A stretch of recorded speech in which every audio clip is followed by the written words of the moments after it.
Adom TV Nkwa Hia dwumade ena wo hwe no sabre ya no nkona ba pamo kosise no ndu ebebo apamo na fia mankwa tamaklo yetna dwam na ye ne mpanimfo a wo abene wapomdi mu no edi nkomo na ya hwese de yapomden ho nsam last week wa wo hwe ye se yakopie mu wo mankesim yako Mercy Catholic Women's Clinic Teacher ni fistula unity ho yakɔhwɛ de yakoso ho nti adoye ne de asamode ba na yakabom ne de kɔma wo manumre so enkomo a yeba bedi ne hia pa ma me no mienu sɛ yɛhwɛ operation walk yes ye nuan mu bi operation wo mo kotodwe ana wo mo hip no mu a bia na eden nsem bia ba na wo problem go hono mu a eno ne operation walk no yebedi nkomo no be wie no no wahunu de nti a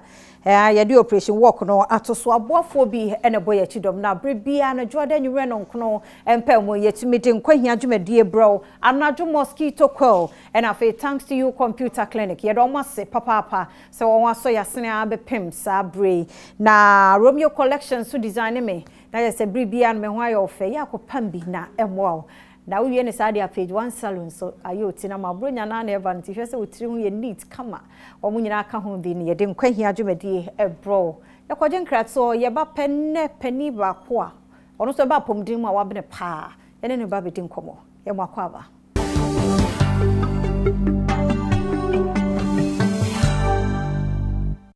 yes ama munyina akwa ba mfamra Nkwa Hia dwumadie so wa Adom TV eso se de wonimu no ene yesi ye di nkomo de afa knee and hip replacement surgery nti yesi operation walk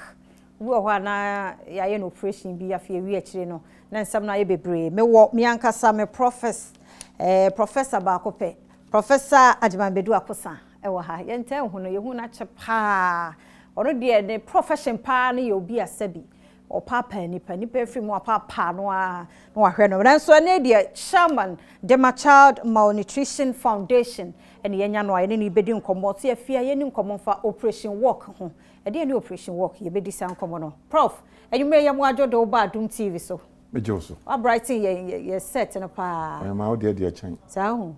ne yesa me yesterday ko yellow and black na utinwi no de oye no page 1 was a friend say page 1 salon was am ko hwe no simple o kon so uti o metwa na kama me da se was am me ho ye feka o ho so de e fedada because me hu say ya na de bia uti o it's all o secret ni e de an come on exercise therefore yeah good nante de me nante pa na nwumre o balegon a me nante fro popono sa ani abo 7 kilometers na o konko a ansa na makofi ka kire me director Sarah want me Nkwa from Hakura to Circle obete so sa enti ye ba so da so di kose no koko ni kose de ehia pa Ghana aduane nyina eye omo die ne bi no di no dodo so ho di dodo so a problem be nyaw me da bia me ka se wo fufuo wo banku wo dokno wo body o mu o mutu ni nyina wo ye twede a se ya ne no nkwan no bebre nkwan no ho na enobaye ni nyina wo so ye be sha daddy san komo no ya do secret no mo ya follow and the nkwan de ye se ba bia kama ya keka so do wo bi mu nti unim dada mati ni nyina ese ma ne ma bi kura bi emu ye du unim dada nti ho no ye be di ho nkomo akire ba nwumre so de operation walk ba said maka hip any knee ye kotodwe ne ye hip yi ya na problem bem ye jejan hills no so no ne ye gina so ye se ye ani oga that be the how bre ye hwe knee kotodwe no replacement ye ka sesa knee na e de na wo ho fonso beba ho nti ye be replace yo am say kotodwe ne de ni nyina na titru eye ebia wanya accident na accident no ntempa no yahwe no ne ho ato no nanso so mfie no ekono na edi nenya obia nim se ohwe kase no a bibi fita bi da kase no so nyina yefre ne gregro no bi ba wanumu a kama akoko de eze na saade no edu ba bi a na ewe na etimi wia makase no ne kase no hia eho ena yawo no titru no ewo dodo accident but yen Ghana for so no yemubu ho a free be 35 okono afi na ye kasi yemu na ba afi yetime ya na afi wa kotodwenu mu no wo bre kotodwenu no ne ba ye na ono aba no na mo adi mfie aduasan num no na kese no eba mu no na kotodwenu wo ntimi ntia no sa no na sa agregro no so start ewe na akobedu baabi no na friends say nkase no mienu ahia nti sa niema we titru na ede friends say knee problems no ba na eba ebedu baabi no na de obetimi aya ne se obeye knee replacement na knee replacement no eno no niema ye de ye knee replacement no eno na ye de akofa operation work for omo free Syracuse New York team a omo ba Ghana enye kotodwe no nkwa ujonku na ujonku de no kra de titru ye Ghana oman no ye wo sickle cell for bebre unim se Ghana nkola oha mienu ewo sickle cell problem na sickle cell no ebedu bebe no titru omo wo hemoglobin SC no ebedu bebe no na ne jonku no ne fima no kase no wo sre kase kase no ni ti no na moja entime entene enkomu yie nti ehwa na ni ti no ewu nti ubehu no na onante a eno na esa na ma ne nan no ba ko na etia nti onante a no otogu so eno sei sebia so we ni eduro na dura ni se ye beyi ni ti no na ye ditiri foforo ahye na saade ye de implants na ye implants no sebia obroni krom ne ye no na ne board ni ye afibia omo sesa implants no na ye ti ye ne se omo ba be ye sa operation work for yi omo de implants are aba foforo just the latest implants and omo de ba no de be ye omo ka se so kwa America na ye sa operation ya $200,000 na betua e wo mu se ebinum be ye bi wo Ghana but omo de implants dada implants no ebia omo ho no se omo mfa nya adwuma biom no but eboa se bi wuni bi na se obi domwa no afa ne sa but we die ye did the latest in eba na omo ba be ye hip ye started dwumadie 2016 no ye aduanan nsia 2017 ye aduosia mienu hip ujonku de aduanan nsia na kotodwe de dunsia omo ba asa be hyehye so na ye best start ya adwuma no ama afi nyame chaade a ebia na yetimi akoya nim etimi aye be aduwotwe na se ba omo be omo ewo problems a no ye be replace ye be surgery ni aye foforo nso de ama wo mo na omo nante bibia no aye kama ekoba ne se yenhwe hip no a omo a ye replace ye no it take how long e be this say and sana ye no operation na no ho beto no be say gina so anante akọ aye da dwuma pepepe de nwanwan ne say wenum de omo ye operation no aye ma onko dampa mo sir ye operation no wie ye no a ona akro no na omo wo physiotherapist omo ho no omo from physical therapist na che say omo di umu a che say ye je utata amo anante a no eninti no ohwa omo free theater eba na home kakra bi na anesthesia de ma ode da no omo kra titru no kra no anesthesia no ye wo wachi nti wani guso na ye wo wachi a na ya nti se emfa ne se eduro no efiri mu kakra bi na ya pagyawo na che se ye je utata na ye mo anante de ne de dene no e bia obeda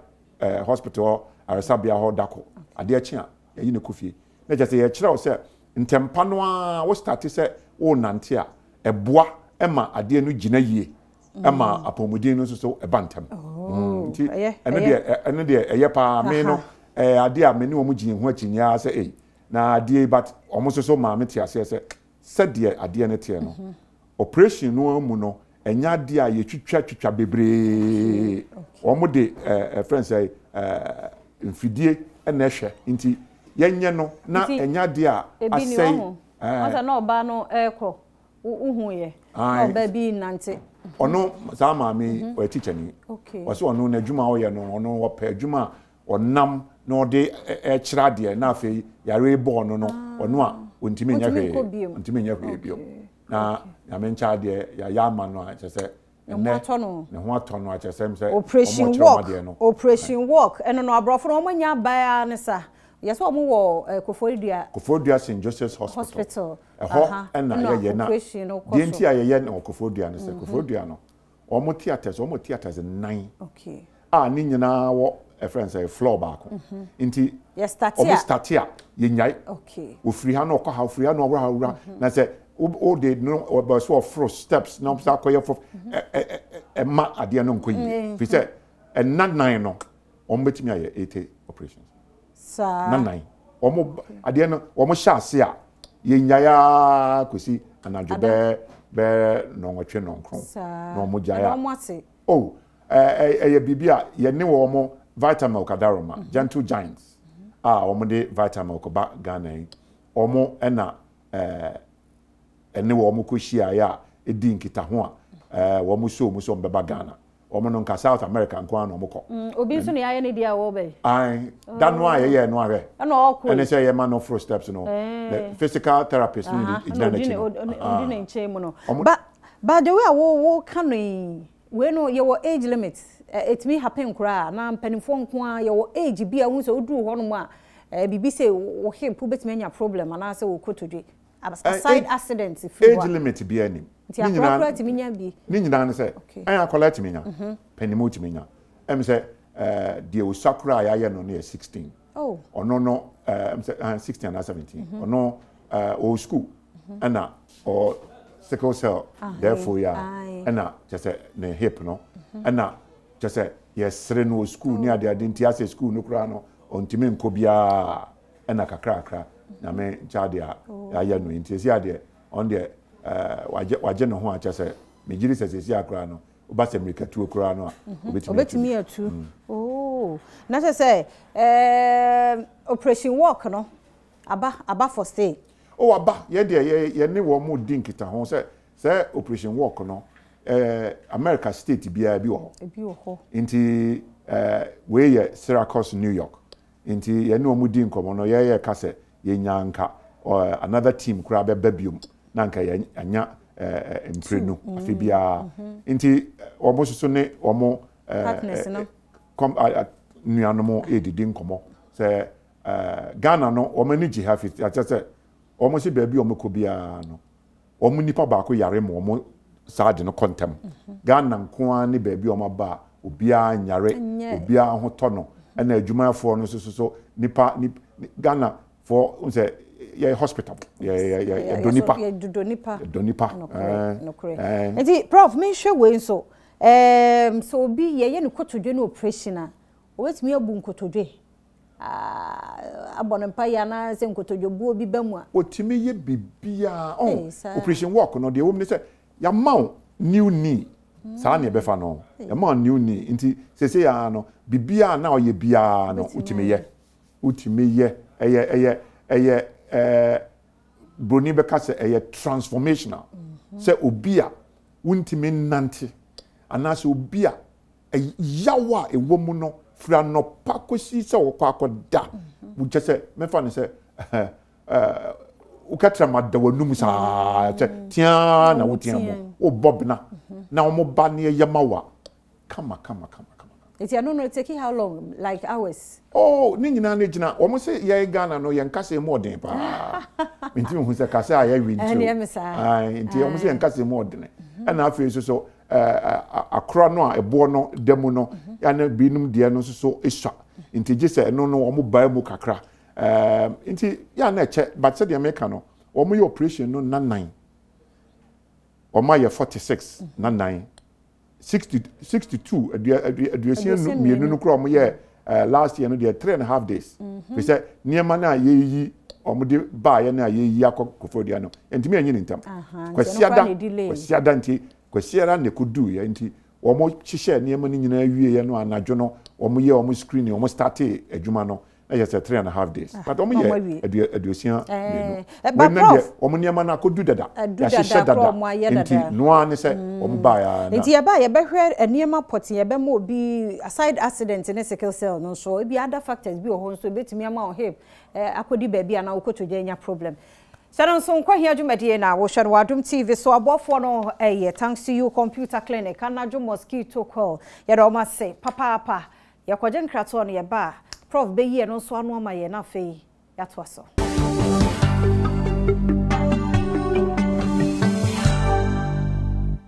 Nkwa Hia no na wo hwere Adom TV so aha de wo hwe nko ade a na je say wapomudi ne be koyie any prof start here no wa hunu nante onante a next oda so gina na so san 2 years ano a ebetumi aboa but kai senya me yadoma December me se ye bekọ akoye adoye nti so bra be support ye Nkwa Hia ye ntimi nya adoye no ye nuan mo bi hia mo nti so wo diaper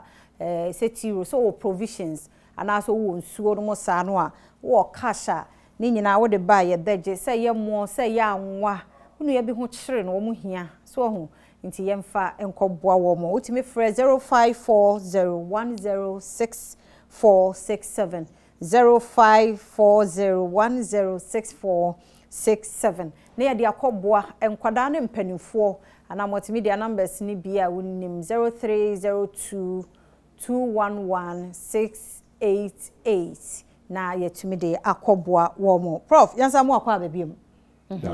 ye ko jinkrato no ne ye kasa aside accident and also be or ye sickle cell patient e dey bie no betimi amma o namu a bia ni sisi ana ne hip no na jonku no bechi ana ne kotojo benya problem ai ohia surgery see nyina ye nim se ye man Ghana enti se be bia onante smooth surface so enne be bi kura ye pavement kura no pavement stones yi ya chiachia no inti utimi nantia hebio wo uncle no timi chia no abofom obofom a sa niam ni nyina no etimi de ba bia onam no onam atechem friends surface ni nyina nya even inti opetri na abofom a ni nyina no accidents but me the case ba kono didro no road traffic accident but san nyema we nyina etimi ma ode because say mfa say opetri na obofom a bro picture we ye there here kotodwa na we ye hip no ade friends say kakraka no as a yellow no no ne the pelvic bone no pelvic bone no ade tokrobi atro obturator tokrobi da ho no ho na ade no a friend say wo fima no niti no ekohye so ho nti say wonam na opatre na etimi hwan de mo abie mienu ho no de fakwa tokro no wo no etimi hwan na niti no kra no afiri na kra no ma edem no akodi ba bi kra nti sa niam ni nyina etimi si ba bia wonam a floor no nya even there etimi de bibre ba kotodwo ho pa de ete hu obisimini cap na chia akohye baabi eno de eye diagro so mo nkola diagro ebo football ebo friends contact games no de za nyema nyina no etime ba we no yenya the full pelvic bone and the hip bone no hip bones no mienu na wo benkum ni nifa no mo hwe se ase de circle bi abede da ase ball bi ehye efimfim na no ene a friend of head of femur no na say hip joint no femur no ne bone kakraka no eno ne o sre kase no na ni ti no round to say ball no eno no ehye socket bim inti na me ka say wo petria eno etimi yifi socket no etimi bu ebu a na it say ebo no esensen a friend say hange ho inti sa ne mani nyina enema a friend say wajonku problem no eba no and you see ye hwe hu yie papa fasida no ma Romeo collection one design me anwumre kamasa anti say o pe bi ahye say your wedding engagement adoring dia wo frɛ Romeo 0242 315789 0242315789 page 1 saloon wo dome organizer akonso ye tire say ye cutting say ye payment en kwada mpanimfo mema hair cutting nyina omo ye na se de omo hia workers ti so wo ye ade pa de abra page 1 0544319157 0544319157 operation walk eni edi ho enkomo nti mo abamumu so bi esro se bia nanto togusonom ni ade operation walk aba setena operation ni bi ne yeye no nti unso tepe no watrumika no wakoho prof unse ya ye nuan bo mo ka wom the same ni nyina bia no ai timi operate o mo enante kama omo nyina ade no titru no na dwonku no nti yesesa kase no ni tino a na no we ye ni no na osha kase no bo mu no moja begire mo etimi hia pe ane yaw de tese nya de a be pa ho da ani ntini se de tie bia no je se yesesa ne de a friend say ni replacement no ansana ubenya hoto wanya hoto enti me ka se we ye arthritis ana so arthritis na de ene se wanya your friend no inflammation no na etwi no na me so me hu so na eno no bamu a ena ewiwi cartilage no nti ewiwi cartilage no ama cartilage nyina no emma bebia kase ni kase be hia no na asamoaba na asamoaba na we so ye de hia we so ye ni na ni no problem ho problem je ewo ho na se obenya boafo nintina ye enam vitamin milk no omode operation work ya ba me fa ne se omo a omafamu de ma me bia me kai no pa ne chete ne nan ni mi ni nyina ye friend no bow legged no ama chese arthritis emuwe no ankasa ni mi ni nyina na me ncha de ya yama no we say bow legs no so mutimi ye no ya ye ni nyina ama ma me no namwa obi timi twa nani hwe se ona ekoya na ho ya mame na adi ni ase o de sika akra ka obewu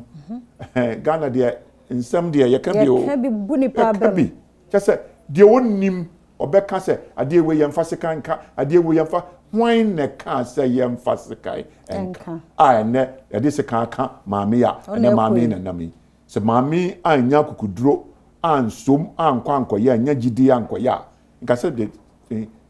kene nyina no onamo ne kotodwe mienu nyina ewe no enso ne onamo a o se yetumi kratu o se asa ade ane ha no kra so ntimi nsa o paasa pa nti we na mfa hu ne mu fie wadie dabi so mo banko ade yetimi ye mane ye yes o mo ba no mo hu se ye boawa ebe ye dia enti ane abrofo no se ye kan e bi a wo gi achinye wo maba omo na ekro no na chese ne yenkohwe bi na yenhwe se de ahoboa no tie omo ye krado freshins no amu no omo go no ye ba ye ne doctor prof atwaso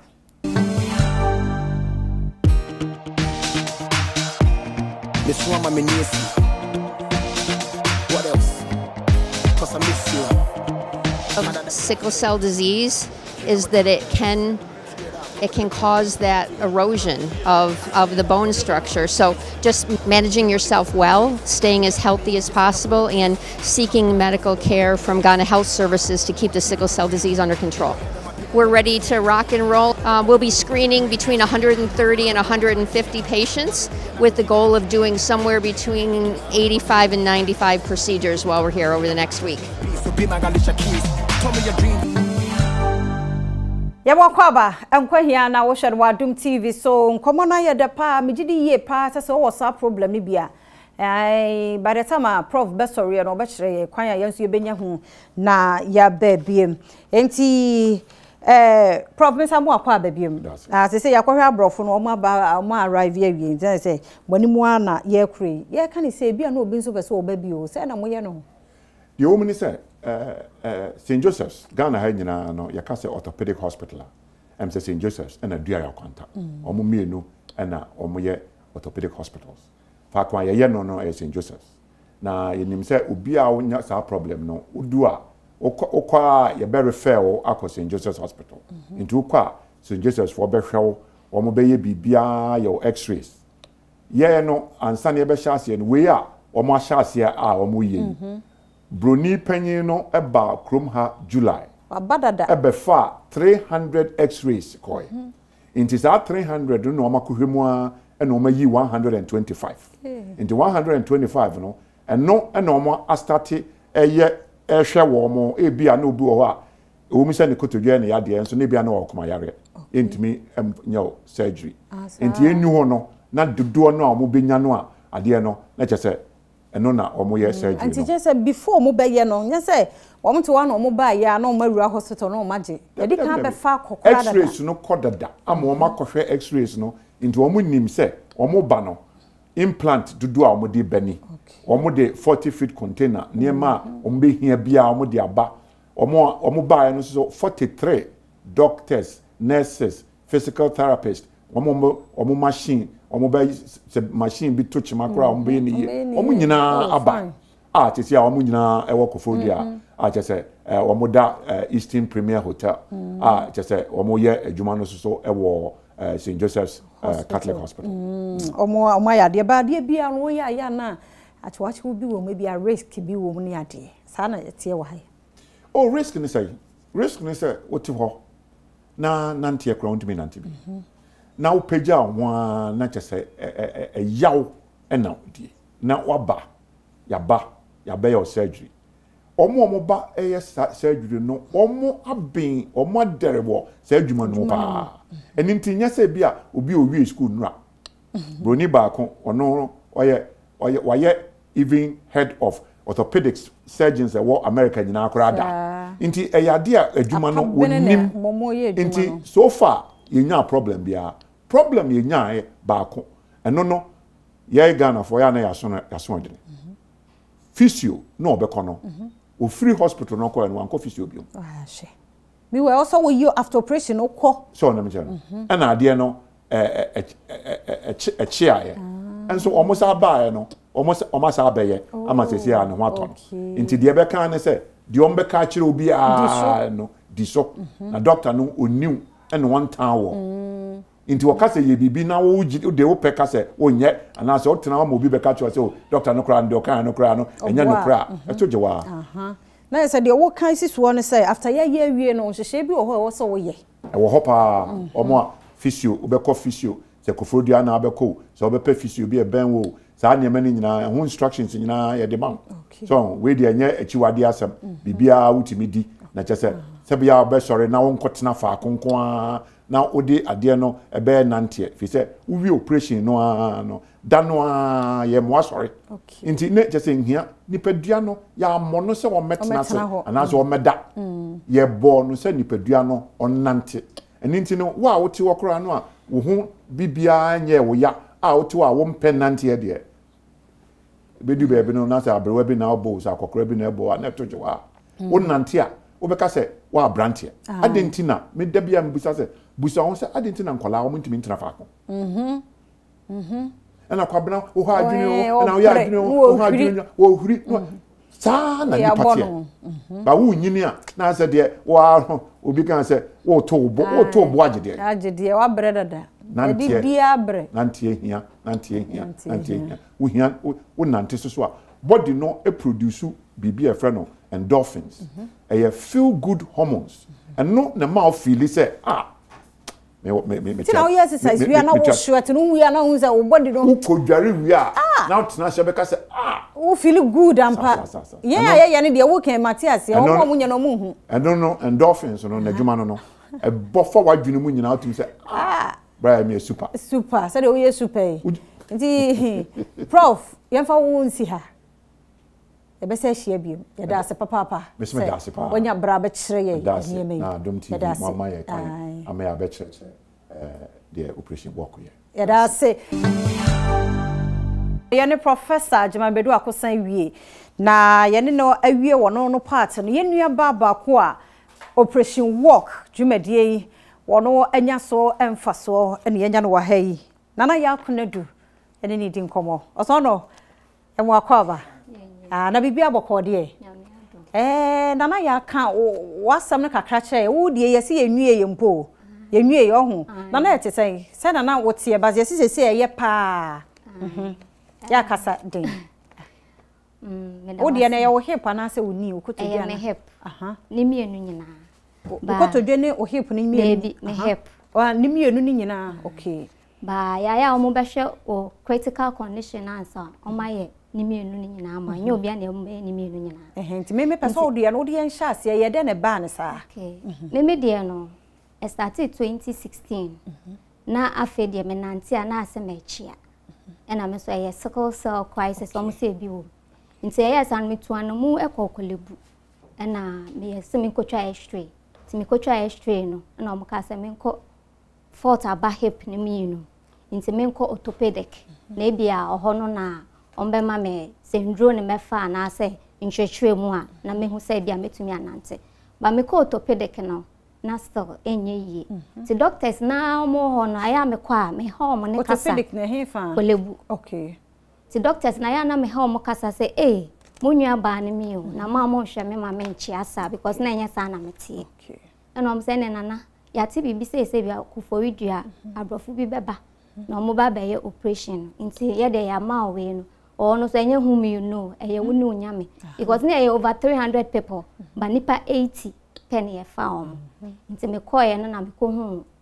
one of the x-ray guy no wo ho no na me de e koma no nti wo ma me de ya na me frɛ pa me busa se akosi sen nti e ba ne sa no list ne by na me di wo nti nyame adom omo ye left one ne ma me ene de me nti ya obia me nante kama nti na se ya aha no wo soro no sa na ha ni enso tie ene se we na ye straight gina ho nti aka we se we na ye short nti ye we na che se me nante ye nti na ya me peso bia be kom ya 24 hours you are in pain edrobi enu wa be fa to ho be top ti me nwan mo abonten ya man kana me na na wo shi se nyame ya mana kwa no me aye bi na so se bia wenya obi mane pushiwa the pain is very severe say you can't even stand it na me de radia say o de ma do sa pepe so me da vitamin for so ase because me nyo bia na so ya domara kwa na me gina ase ya masamba adom fm a me ba beka sa sem we nti me nwan mo yare sa yare we die me bon pa ese nya me so be come na bia this badge for a bia omo be ba omo so ye be from na ya surgery na mom nti masema wa meka chompa be ye vitamin fonso ye da mo ase papa se mama na anya ni mu de nko na mo ma na reflect wo ya pomuden mu nsem ba mo nsharo nso se ya doye no mo de be support ye nso a eno so be boa se de mo yema ye nuano mo no e be boa nti vitamin ye de some wo hwe me direct simple ye be free ha na se wa twere check no na esu ni anom bi nana enti dabe na Friday Saturday na wo de na Saturday I can't wait to see you say ujina ho na just say ye wie na wo nkura o stake ye wie a say ye wie afensa na wo be coffee so ye wie kra na ya no ye nti we na ya ho under 24 hours no kra ya ye wie no ona se show wo da say o chia hwanya say wo da baby a pain no but abrofo no ye in such a way say they are very very caring and they are man come na ye ma me call theater around 9 am anopa hanti ye me ra theater room dem kind say nya me fa me call because me yem ko hyehye me na ye kase ye nya ma me na esi me wu because pains we dey mean to me da ye dem call by 11 na me wo word dem tia ne say ase hama ye dey bought that dream che say ya ye de me ye be fa me koy de ma me do dwane ohufo na me de aseda ma me so Joyce ochre me nya na ka bo bi achi me ave obo bi ntimi nche onwe ate me da na se pa mama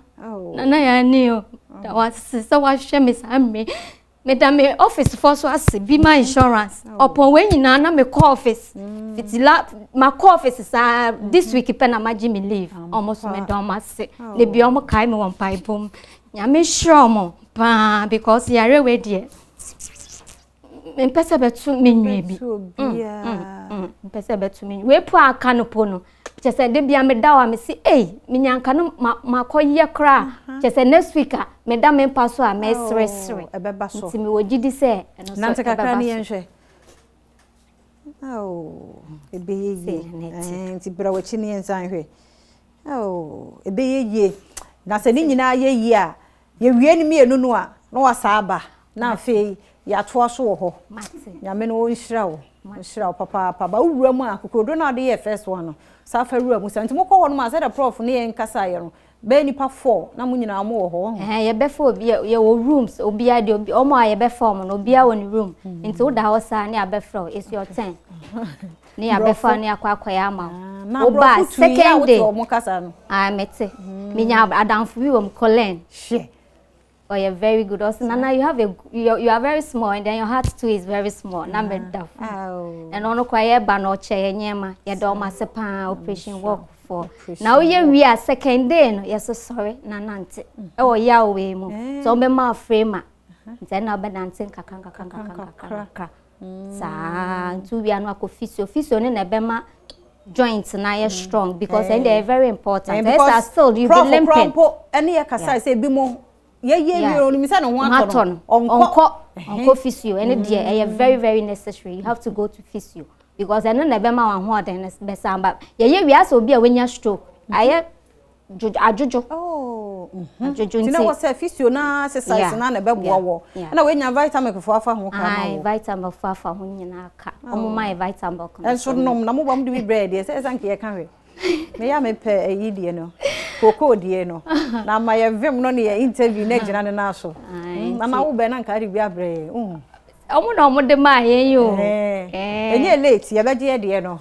yo nti na ye sa wo ma me na abeda na sia na wo bibiom me ma me ne mebusuafo ne omo ta me chi ma sorry mama Ellen me spiritual mother eno aso hu mpa bogu me so me da na sepa mama Nana ya na eka say yo me da wasenya me sure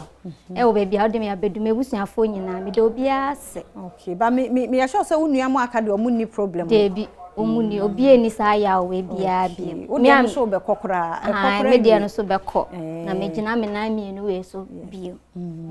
vitamin for de hu de obeye wo debi o ma ya de debi ka sure mo papa operation work vitamin ka da roma no mo akra wo mo aba wama yenu abai won say tears of joy nya say no run aho da bi ko hwe bia na ofiri ni bia wo ba beduro no a na ese no esun so ahun ti esun ni nyina ya aseda na ode manya me nti se bia won so wo hwe ye na wo sa problem mu bia ene ya ka no kofo dua kɔ na ye hu nko ne ye fa no de kwa brochire ho beba hwe abeba no na wo so ne ye be operation wo se ye ni nyina free ho no obi atime nante kɔba wo kɔba kra na ye de na wo da ho a ye sogu ano ya na wo ho na ho afono ti wo say utimi enhye nka ho nhye na ya won kana ho nhye so ho Nkwa Hia dwumadie na wo hwe no wa Adom TV eso aseda no de anadwo mosquito coil pharmacy anase shop na ben wo no supermarket no benya biato mo pedodo atu aton for 0244935756 na woni anadwo mosquito coil fo akasa no agibiato tontom ha adwen pa these days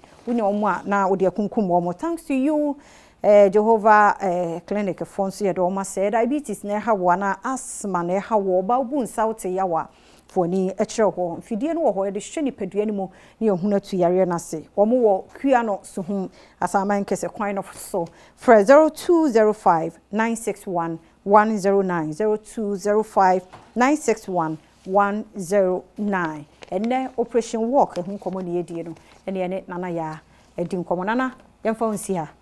na nkwane ahoden sa ba biemu a yebefo na afi no ato ankomo twetwe ne so aha na brema kwan ne yede ni nyina asiaboafo no modoso anadwo mosquito coil thanks to you computer clinic yede omo ase se ne so operation work eba so vitamin kefo na dia brofo ya ba ye ne wo mo edi nkomo midi afia mankwa tamaklo yeda Sarah se Priscilla yeda wase Papa Solo yeda se papa kwa so yeda se Same onso free vitamin ne buy onso yeda se Bra Israel yeda se Eric Same ye marketing manager of vitamin yeda wase papa Eric Sound Sarah my boss Sarah dinda Esther ene Lizzie omuso na make ye app sa no set ne light yɛda mo asɛm si afo yɛda mo asɛ papa pada sane nkwa ahonde wɔ hɔ a ebehia